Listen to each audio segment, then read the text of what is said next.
صدر پوتن اور لوکاشینکو کی ملاقات، اسٹریٹجک شراکت داری مزید مضبوط کرنے پر اتفاق۔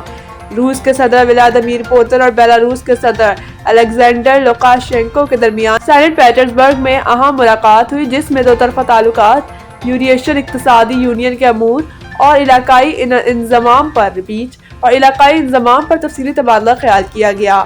صدر پوتن نے بیلاروس کے صدر کے حالیہ خطاب کو غیر متوازن اور ہمت جہت قرار دیتے ہوئے روس بیلاروس تعلقات کے بارے میں لوکاشینکو کے مثبت اور گرمجوش موقف کو سراہا۔ ان کا کہنا تھا کہ دونوں ممالک کے درمیان حکومتی سطح پر قریبی رابطہ ہے اور زیادہ تر معاملات خوش اسلوبی سے حل ہو رہے ہیں۔ اس موقع پر صدر پوتن نے بتایا کہ بیلاروس 2025 میں یوریشین اقتصادی یونین کی صدارت کر رہا ہے۔ اسی تناظر میں اعلیٰ یوریشین اقتصادی کونسل کا اجلاس 21 دسمبر کو منعقد ہوگا، جبکہ 22 دسمبر کو دولت مشترکہ آزاد ریاستوں (CIS) کے سربراہان کا غیر رسمی اجلاس بھی ہوگا۔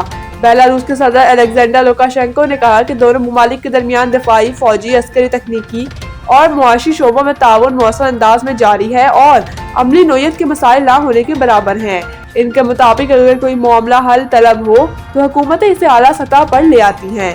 صدر لوکاشینکو نے روسی صدر کی حالیہ براہ راست لائیو نشریات کو جرأت مندانہ اور بروقت قرار دیتے ہوئے کہا کہ مشکل حالات میں کھلے دل سے عوامی سوالات کا سامنا کرنا ایک مضبوط قیادت کی علامت ہے۔